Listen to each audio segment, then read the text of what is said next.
मेरे श्रोताओं को मेरा सादर अभिवादन।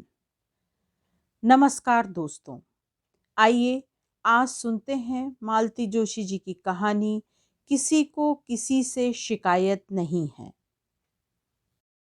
इशिता नहाकर निकली ही थी कि पापा की आवाज़ आई। फिर तो मैंने आईने में देखने की भी जहमत नहीं उठाई। क्रीम मलते हुए नीचे ही उतर आई, क्योंकि पापा से जरा सी देर बर्दाश्त नहीं होती। वे तो सोचते हैं कि जैसे सामने वाले के पंख लगे हुए हैं। मैं नीचे पहुंची तब तक 3 आवाजें लगा चुके थे। जी पापा। बाहर शायद सुशील आया है, मैंने अभी अभी उसकी बाइक की आवाज सुनी है। जी कहकर मैं बाहर जाने को मुड़ी तो झल्लाए, पहले पूरी बात तो सुन लिया करो। मैं ठिठक कर वहीं खड़ी हो गई। देखो, उसे जरा जल्दी रवाना कर दो। We have no time to waste today. और सुनो, एक बार फिर उन्होंने मुझे अधबीच में ही रोक लिया। उसे कुछ भी बताने की जरूरत नहीं है। कुछ भी मतलब? यही कि हम कहाँ जा रहे हैं और क्यों जा रहे हैं। बस इतना बता दो कि फ्लाइट पकड़नी है, बस। इतना भी बताने की क्या जरूरत है? मैं मन ही मन भुनभुनाई। पापा के सामने मुंह खोलने का सवाल ही नहीं होता। बाहर आकर देखा, सुशील दा का कहीं अता पता न था। बगीचे में हरी पानी दे रहा था। उसी से पूछा, सुशील दा आए थे क्या? और नहीं तो जे दे के गए हैं। उसने लॉन चेयर की ओर इशारा करते हुए ठेठ अंदाज में कहा। अंदर आकर बताना था ना। रुके ही नहीं, बोले जल्दी में हूं। लॉन चेयर पर एक खूबसूरत बुके रखा हुआ था और साथ में एक कार्ड भी, हैप्पी बर्थडे। मैं दोनों चीजें लेकर भीतर आई। पापा ने अखबार से गर्दन उठाकर कहा, चला गया? आज बड़ी जल्दी चला गया। उन्हें भी तो 100 काम होते हैं पापा। पर उन 100 कामों के बावजूद मुझे बर्थडे विश करने आए थे। और घर में किसी को, यहाँ तक कि मुझे भी, मेरा जन्मदिन याद नहीं रहा। अनचाही ही मेरा स्वर कुछ तल्ख हो आया था, पर पापा ने ध्यान ही नहीं दिया। इत्मीनान से बोले, तुम्हारा बर्थडे याद नहीं रहा because we have other important things to attend. Other important things मतलब मेरी दिल्ली यात्रा। इन दिनों हम सब लोग एक उत्तेजना से भरे हुए हैं। सबकी आंखें मेरे दिल्ली प्रवास पर टिकी हुई हैं। पिछले 8 दिनों से मैं इसकी रिहर्सल कर रही हूँ। एमसीए की छात्रा हूँ, कॉन्वेंट स्कूल में पढ़ी हुई हूँ, फिर भी अपने उच्चारणों पर फिर से पॉलिश कर रही हूँ। इसके साथ ही अपने etiquettes, table manners, general knowledge, hair style, dress sense, सब का बार बार मुआयना कर रही हूँ। निखिल कहता भी है कि आप लोग क्यों इतना टेंशन ले रहे हैं।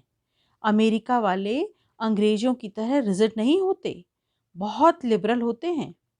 पर पापा के कोर्ट में कोई अपील नहीं चलती। उनका निर्णय अंतिम होता है। वे कोई रिस्क नहीं लेना चाहते। डरते हैं कहीं जरा सी भी गलती हुई तो 7 समंदर पार वाला राजकुमार हाथ से निकल जाएगा। सारी मेहनत अकारत हो जाएगी। दिल्ली जाने का सारा रोमांच और उत्साह वहां पहुंचते ही ठंडा पड़ गया। पता चला कि श्रीमान 15 दिन की छुट्टी में आए हैं और इन 15 दिनों में कम से कम 20 लड़कियां देखने का प्रोग्राम है। रिजल्ट बाद में पता चलेगा। यह भी बताया गया कि यूं तो प्रस्ताव 50 से ऊपर थे, पर छानबीन करने के बाद संख्या 20 पर आकर ठहर गई है।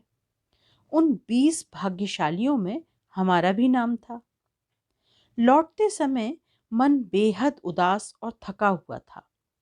जाते समय मैं जितना चहक रही थी, लौटते समय उतनी ही चुप थी। पापा ने 2-1 बार मेरा मन टटोलने की कोशिश की, पर मेरी बेरुखी देखकर चुप हो गए। वैसे भी हवाई जहाज में चटर पटर बात करने का रिवाज नहीं है। अपनी सीट पर सिर टिकाए मैं आंख बंद करके बैठी रही। कितनी कोशिश की, पर संभाव्य वर महोदय का चेहरा आंखों के सामने नहीं आ पा रहा था। वैसे उस चेहरे में कुछ खास था भी नहीं। जो भी ग्लैमर था वह विदेश यात्रा का था। बाकी तो एकदम साधारण सी सूरत शक्ल थी। और सच तो यह है कि ठीक से देखने का मौका भी नहीं मिला। हम लोगों को जो आधा घंटा अलॉट हुआ था, उस पर तो उसकी माँ और बहन ने ही कब्जा किया हुआ था। श्रीमान जी तो मुश्किल से 8-10 मिनट हमारे पास बैठे थे। मैंने 8 दिन तक जी तोड़ मेहनत करके अपने को संवारा था, पर सारी मेहनत मिट्टी हो गई। अपना हुनर दिखाने का कोई मौका ही नहीं मिला। पता नहीं क्यों जहन में सुशीलदा का चेहरा ही बार बार उभर रहा था। सुशीलदा बड़े भैया के मित्र बनकर इस घर में आए थे, पर कब मेरी जिंदगी में दाखिल हो गए पता ही नहीं चला। मेरी पढ़ाई, मेरे शौक, मेरी बेवकूफियां, मेरा गुस्सा, सब वे ही झेलते रहे। बड़े भैया के इतने दोस्त थे, पर किसी से मेरी इतनी आत्मीयता नहीं थी। मेरा हर किसी से हंसना बोलना उन्हें पसंद भी नहीं था, पर सुशीलता के लिए कोई रोक नहीं थी। वे इस घर के सम्माननीय अतिथि थे। भैया तो खैर उनके कायल थे ही, पर पापा ने भी मम्मी से कह रखा था, बड़ा होनहार लड़का है, इसे हाथ से जाने नहीं देना है। इंजीनियरिंग के आखिरी साल में ही भैया ने यूएसए जाने की तैयारी शुरू कर दी थी। पापा ने तो सारी प्लानिंग पहले से कर रखी थी।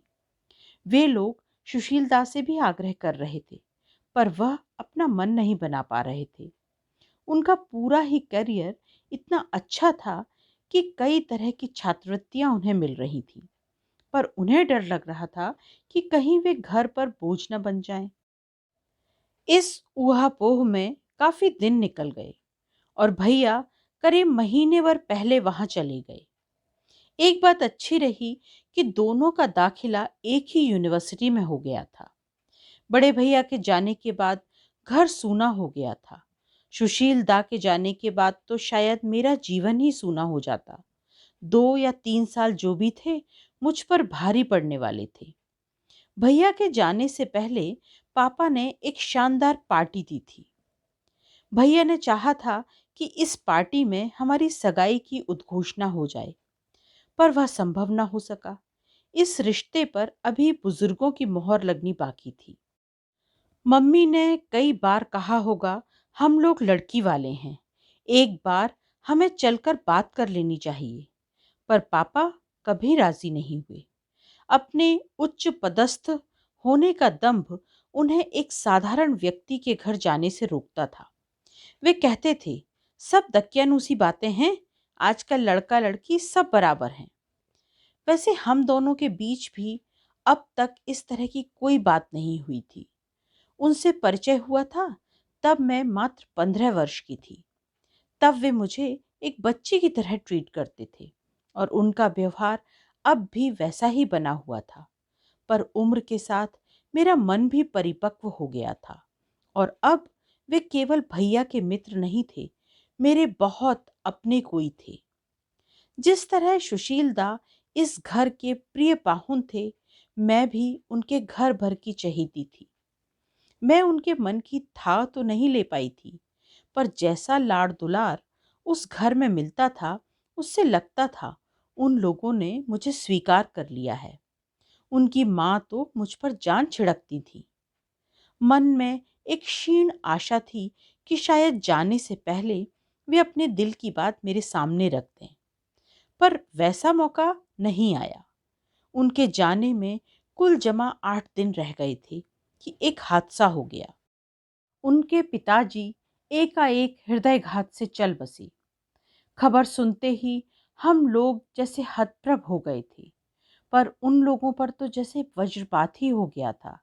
सुशीलदा की 3 बहनें थीं, तीनों विवाहित थीं। एक की शादी तो अभी अभी हुई थी। सुशीलदा का कार्यक्रम तय होते ही आनन फानन में उसकी भी तारीख तय कर दी गई थी। वह तो अब भी हनीमून से लौटे भी नहीं थे कि यह दुर्घटना हो गई। वह तो दुख से एकदम पागल ही हो गई थी। सारे कार्यक्रम निपट जाने के बाद दोनों बहनें तो 15-20 दिन में लौट गईं, पर वह 2 महीने यहीं बनी रही। साई की तरह माँ के साथ बनी रहती, एक बच्चे की तरह उनका ध्यान रखती। पर नई ब्याहुली को वे लोग भी आखिर कितने दिन रोक पाते। एक न एक दिन तो ससुराल भेजना ही था। उसके बाद मैंने कमान संभाल ली। जब भी समय मिलता चली जाती, माँ जी को अपने हाथों से खिलाती, दवा पिलाती, कई बार तो सुलाती भी। मैं चली जाती तो सुशीलदा को बाहर जाने का हौसला हो जाता, नहीं तो माँ को अकेले छोड़कर जाने की वे कल्पना भी नहीं कर सकते थे। उनका मस्खरापन एकदम गायब हो गया था। वे बेहद गुमसुम हो गए थे। जब इसी तरह 4 महीने खिंच गए तो पापा बेचैन हो उठे। ये सुशील क्या कर रहा है? पूरी टर्म निकली जा रही है, ये कब ज्वाइन करेगा? आखिर उनसे रहा नहीं गया। एक दिन सुशीलदा मुझे छोड़ने आए थे तो उनसे पूछ ही लिया, सुशील, मेरे ख्याल से अब तुम अगली टर्म से ज्वाइन करो तो ठीक रहेगा, क्योंकि इतने दिनों बाद मेकअप करना बहुत मुश्किल होगा। सुशीलदा धीरे से बोले, अंकल, अब मैंने जाने का इरादा एक तरह से छोड़ ही दिया है। यहीं कोई कोर्स कर लूंगा या फिर कोई जॉब ले लूंगा। पापा उन्हें देखते ही रह गए। क्यों भाई? This is a societal decision. कुछ फाइनेंस वगैरह की प्रॉब्लम हो तो आई कैन अरेंज, लेकिन इस तरह। फाइनेंस की बात नहीं है अंकल, वह व्यवस्था तो बाबूजी पहले ही कर चुके थे। नए सिरे से कुछ करना होता तो प्रॉब्लम होती। फिर क्या बात है? अंकल, इस समय मेरा घर छोड़ना असंभव ही है। बाबूजी के एकदम चले जाने से माँ एकदम टूट गई हैं। अगर मैं भी बाहर चला गया तो वे बिस्तर ही पकड़ लेंगी। तो इतनी सी बात के लिए तुम अपना कैरियर तबाह कर दोगे? मैं तो हैरान रह गई। पापा ये कैसी बातें कर रहे हैं? सुशीलदा का चेहरा भी तमतमा गया। बड़े ही तल्ख अंदाज में बोले, ये इतनी सी बात नहीं है अंकल, मेरी माँ की जिंदगी का सवाल है। पापा को भी शायद तब तक अपनी गलती का एहसास हो गया था। बोले, सॉरी, मैं शायद अपनी बात ठीक से नहीं कह पाया। मेरा मतलब यह था कि यह कोई इतनी बड़ी समस्या नहीं है। तुम्हारी 3 बहनें हैं, वे लोग बारी बारी से माँ के पास आकर रुक सकती हैं, या वे ही बीच बीच में उन लोगों के पास जा सकती हैं। मुश्किल से 2-3 साल की बात है।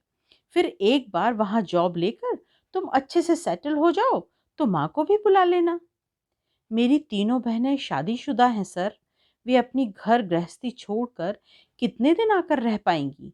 बड़ी दोनों तो जॉब में भी हैं, और माँ तो उनकी ससुराल में जाकर कभी रहेंगी नहीं, भले ही उन्हें यहाँ अकेले रहना पड़े। और वहाँ सेटल होने का मेरा कभी कोई इरादा नहीं था। लौट कर तो मुझे यहीं आना था। पढ़ाई के बाद यहीं जॉब ढूंढता, सो अब भी ढूंढ सकता हूँ। पढ़ना चाहूँ तो यहाँ भी बहुत स्कोप है। बस विदेश का ग्लैमर नहीं है, और उस ग्लैमर का मोह तो मुझे कभी रहा ही नहीं। पापा उन्हें ऐसे देखते रह गए जैसे पहली बार देख रहे हों। उसके बाद वाले 2-4 दिन बेहद खराब गुजरे। मेरा मूड बेतरह उखड़ गया था। सुशीलदा पर बेहद गुस्सा आ रहा था। इतना बड़ा निर्णय ले लिया और मुझसे पूछा तक नहीं। क्या सचमुच उन्हें मुझसे कोई सरोकार नहीं है? मैं ही पागल की तरह उन्हें मन में दे बैठी हूँ। लग रहा था जैसे किसी ने मुझे ऊंचे पहाड़ से नीचे खाई में ढकेल दिया हो। समझ में ही नहीं आ रहा था कि क्या करूं। और फिर एक दिन पापा ने मुझे स्टडी में बुलाया और गंभीर स्वर में पूछा, Ishita, are you serious about this fellow? Which fellow? यही, मिस्टर सुशील। मेरा मतलब है कि तुम्हारा अफेयर जेन्युइन है या? मेरा आहत अभिमान एकदम फुफकार उठा था। व्हाट अफेयर पापा? He is just a friend, a family friend. बचपन से घर आते रहे हैं, इसीलिए थोड़े क्लोज हैं बस। सच कह रही हो? एब्सोल्युटली पापा। तो तुम्हारे लिए लड़के देखना शुरू करूं? मैं चाहता हूं तुम्हारा फाइनल होते होते शादी भी सेटल हो जाए, फिर मैं इत्मीनान से निखिल को देखूंगा। तुम्हारी मम्मी कह रही थी कि एक बार सुशील के लिए पूछ लो। इसलिए पूछ लिया। तुम्हें कोई इंटरेस्ट नहीं है? Then it is all right. और फिर पापा ने जोर शोर से वर संशोधन अभियान प्रारंभ कर दिया। शर्त एक ही थी, लड़का एनआरआई हो, चाहे फिर वह डॉक्टर, इंजीनियर, वकील, प्रोफेसर कुछ भी हो। यह दिल्ली प्रवास इस अभियान की पहली किश्त थी। लौटकर आई तो अजीब सी मनस्थिति थी। न घर में मन लगता था, न कॉलेज जाने का मन होता था। चौबीसों घंटे कान दिल्ली वालों के फोन पर लगे हुए थे। इतनी व्यग्रता से मैंने आज तक किसी रिजल्ट की प्रतीक्षा नहीं की थी। इसी बीच सुशील दा वाला बुके मेरे कमरे में अनाहत सा पड़ा रहा। एक दिन झाड़ू लगाते हुए हरी ने पूछा, जे फूल अब गंधाने लगे हैं, फेंक दें? तब मुझे ध्यान आया। मैंने धीरे से कार्ड निकाल लिया और फूल जाने दिए। उस शाम पता नहीं क्या सोचकर मैं उनके घर चली गई। वे घर पर नहीं थे। इस बीच उन्हें कोई जॉब मिल गया था। माँ जी घर पर अकेली थी। मुझे देखते ही निहाल हो गई। पहले तो अंक में भरकर खूब प्यार किया, फिर शिकायत करती रही कि इतने दिनों कहाँ गायब रही।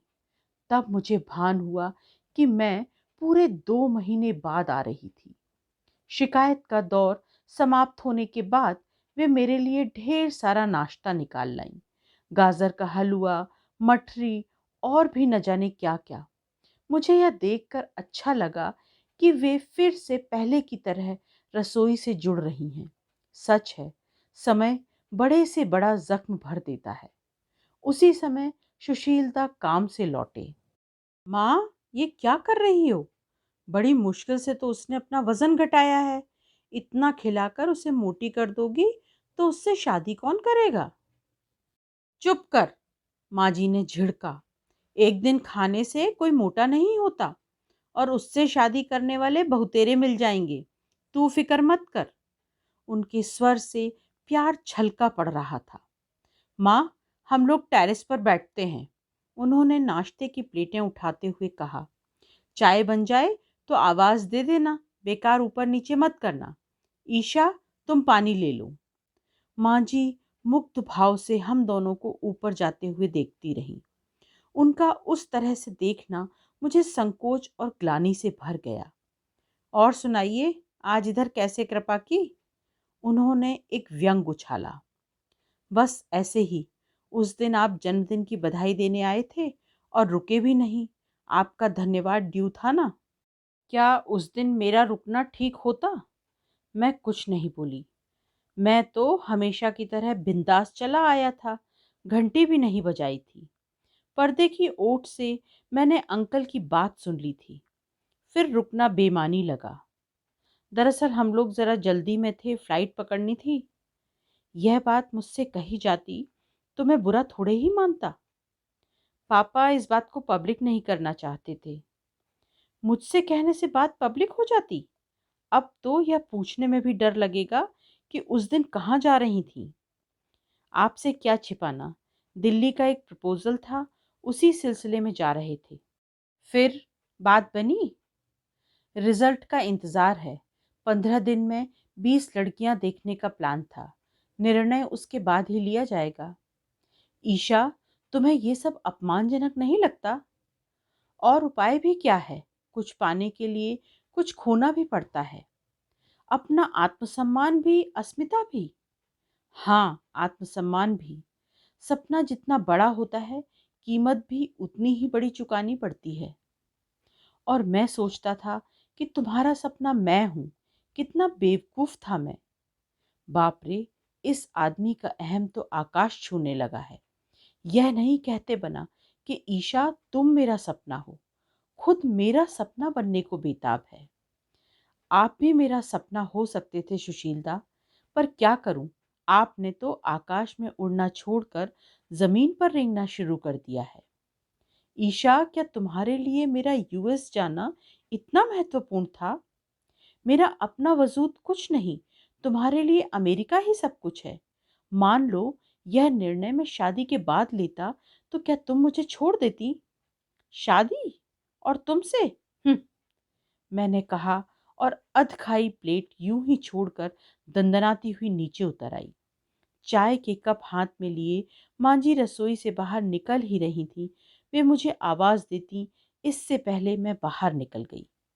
इसके बाद महीनों हमारी मुलाकात नहीं हुई। न वे इधर आए, न मैंने उनके घर का रुख किया। इस बीच हमारा खोजी अभियान जोरों पर था। स्वीकृति और अस्वीकृति का दौर चल रहा था। कुछ पात्र मुझे नहीं जचते थे, कुछ को मैं पसंद नहीं आती थी, तो कुछ को पापा रिजेक्ट कर देते थे। बड़ी मुश्किल से एक जगह सबकी सहमति से बात तय हुई। बड़े भैया की छुट्टी आदि की सुविधा देखकर तारीख तय करने की सोच ही रहे थे कि एक अंधड़ सा आया। 11 सितंबर का प्रलय आया और उसके बाद मंदी का एक दौर चला। सैकड़ों इंजीनियर बैरंग वापस भेज दिए गए। मेरे दुर्भाग्य से इन साहब का नाम भी उस सूची में था। वैसे यहाँ आते ही उन्हें चेन्नई में अच्छी नौकरी मिल गई, पर अगर यहाँ वालों से ही करनी थी तो सुशीलदा क्या बुरे थे। हम लोगों ने वह रिश्ता खारिज ही कर दिया। इस रिश्ते के खारिज हो जाने के बाद से घर में एक मायूसी सी छा गई थी। मुझे तो यह सोचकर ऊब हो रही थी कि अब सब कुछ नए सिरे से शुरू करना होगा। पापा का उत्साह भी कुछ ठंडा पड़ गया था। कहाँ तो एमसीए करते ही मेरी शादी हो जाने की बात थी, और अब पास करके भी 6 महीने हो चले थे और मैं अनब्याही बैठी थी। वक्त काटने के लिए मैंने इन दिनों एक कंप्यूटर क्लास में पढ़ाना शुरू कर दिया था। एक दिन शाम को वहां से लौटी तो ड्राइंग रूम में पांव देते ही चौंक पड़ी। सुशीलदा की दोनों बहनें वहां बैठी थी। मेरी विस्मित मुद्रा देखकर पापा ने बताया, शुभा विवाह सुशील की शादी का निमंत्रण देने आई हैं। अरे वाह, कब है, कहाँ है? मैंने अपने को यथाशक्ति सहज रखते हुए कहा। जयपुर में, इसी 16 को, शुभा दी ने बताया। रिसेप्शन में तो खैर सभी को आना है, पर तुम्हें और निखिल को बारात में भी चलना होगा, विभा दीदी ने जताया। लड़की, मेरा मतलब है हमारी नई भाभी क्या कर रही है? कुछ नहीं, एमए किया हुआ है, उसे घरेलू लड़की ही चाहिए थी। कहता है बुढ़ापे में माँ को आराम देना चाहता हूँ। करियर माइंडेड लड़कियां घर की ओर ध्यान नहीं दे पाती हैं।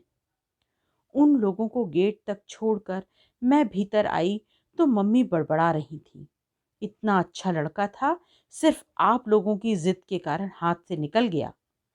पहली फुर्सत में मैंने उनका मोबाइल मिलाया। सुशीलदा, आपने तो हमें शॉक ट्रीटमेंट ही दे दी। No doubt it was pleasant, but it was a surprise. तुमने क्या सोचा था मैं देवदास बन जाऊंगा? अरे क्या बात कर रहे हैं, वही तो। देखो, तुमने अपना सपना सहेजा, मैंने अपना। तुम अपने माँ बाप का दिल नहीं तोड़ सकी, मैं भी अपनी माँ को दुखी नहीं कर सकता। हिसाब बराबर हो गया। अब किसी को किसी से शिकायत क्यों हो? Let us part as friends. और उपाय ही क्या था? किसी को किसी से शिकायत नहीं है। मालती जोशी जी की ये कहानी बस इतनी सी। ये कहानी आपको कैसी लगी मुझे ज़रूर बताइएगा। आपकी प्रतिक्रियाओं का इंतज़ार रहेगा। नमस्कार।